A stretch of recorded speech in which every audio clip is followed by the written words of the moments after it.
This is my African tiger scat, one of the most beautiful freshwater fish that I've ever kept.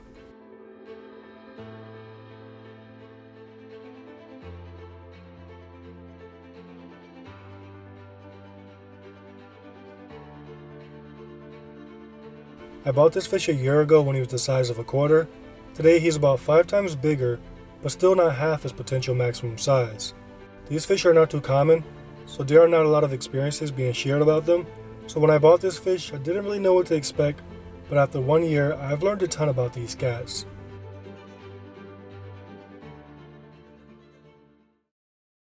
So first off, as the name suggests, these fish originate from Africa. They can be found all along Africa's east coast and Madagascar, but some sources say that they naturally inhabit waters of Australia and surrounding areas as well. Like most scats, they can tolerate brackish water. However, what separates the African tiger scat from other scats is that they actually prefer to live in freshwater. Other scats like the red scat or the silver scat can tolerate freshwater as juveniles, but as adults they need brackish or salt water, which is why most people steer away from keeping these fish. With the African tiger scat, you can keep them in freshwater for their entire life and they'll be happy. These fish in the wild can grow up to 12 inches, but in captivity they usually peak at 8 to 9 inches. A 6-foot tank would be sweet for one of these fish. However, if you don't have the space, I think a minimum tank size should be 75 gallons. These are true tropical fish, so they'll be upset if the temperature drops below 75 degrees Fahrenheit, but it should not exceed 82 degrees Fahrenheit. They usually prefer harder water with a pH between 7.5 and 8.2. The tiger scat has a unique disc-shaped gold body topped with black stripes. Juveniles can have an orange outline, but they usually lose that color as they grow. Males and females are identical. I just refer to mine as he because of his behavior. These fish are plant eaters, so definitely not ideal for a planted tank. Mine would even reach out of the water and eat my pothos sleeves that were grown above the tank. These fish love vegetables, and mine would devour a leaf of lettuce in just a few minutes, but they are omnivores, so offer them a mixed diet with protein.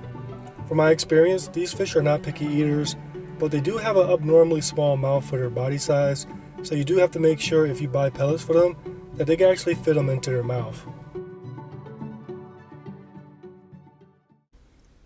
When I bought my tiger scat, there weren't many videos or forum posts discussing the temperament of this fish, so I had to learn the hard way that these fish absolutely despise rainbow fish. At least mine does. It started when I first introduced them into the tank. I thought that it would die down once the scat grew bigger, but it didn't.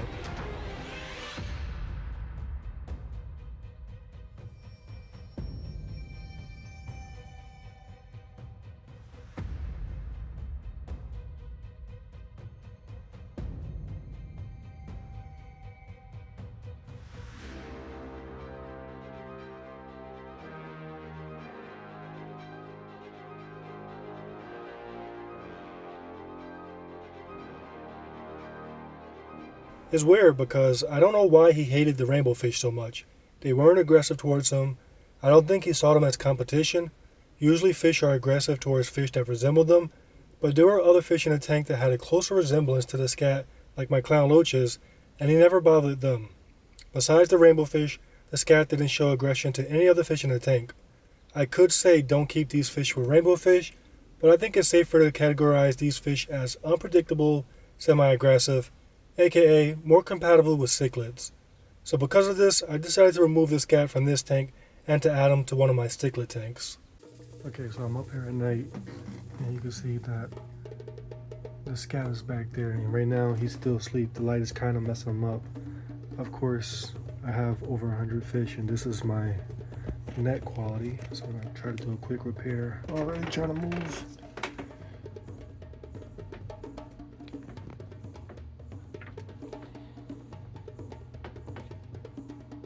The only reason that was so easy is because this guy is still sleeping.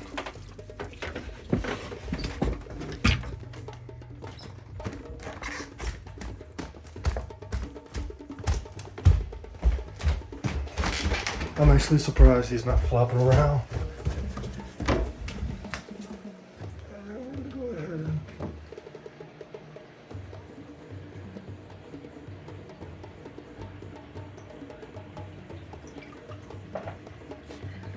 And this guy is about the same size, if not bigger, than some of the cichlids in this tank. So it'll be interesting to see how they respond to him. But yeah, we'll check in the morning. And really quickly, this is how the peacock bass look when they're sleeping. This is the first day of being in a tank with a much tougher group of fish, so I decided to break the ice by offering a salad for lunch.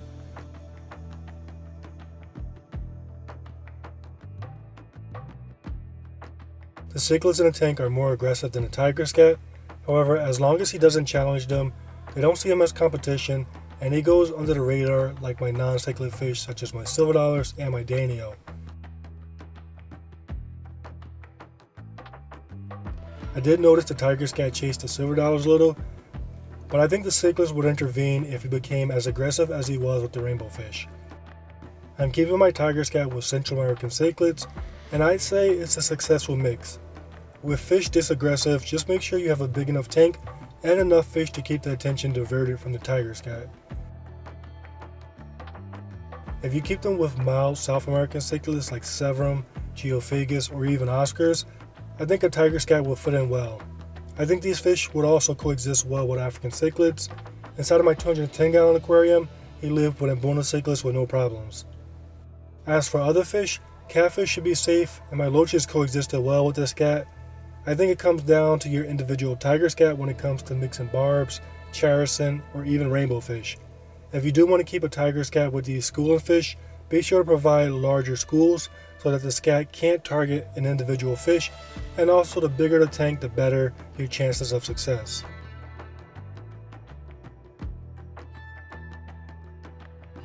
With these fish, your best bet is just to keep one scat per tank. In nature, they do live in large schools as juveniles. However, as adults, they separate and become territorial. In a fish tank, they are intolerable of their own kind. If you really want to keep multiple, you have to keep a group of 8 or more because they will balance their aggression in larger groups. But that takes a big tank and a lot of money, so most people are best off just keeping one. As for his overall behavior, these fish are very similar to cichlids in terms of how smart they are.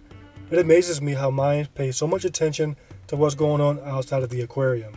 If I had to keep a tank with just one fish, the tiger scat would be a great option because of how smart and interactive they are. When I'm in a room, the tiger scat will follow me as much as he can to see what I'm doing. When he's not watching me, he's inspecting every inch of the tank looking for plants he could eat or anything else he could snack on. Even though mine was a tyrant inside his previous aquarium, he really didn't interact with other fish a lot. He became aggressive during feeding, but outside of feeding, he seemed preoccupied studying his surroundings.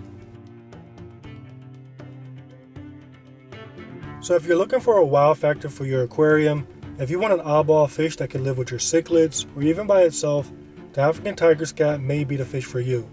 From the unique shape of this fish to his striking color pattern, this fish is literally a piece of the ocean that can thrive in your freshwater aquarium. I hope you enjoyed this video. If so, be sure to leave a like and subscribe.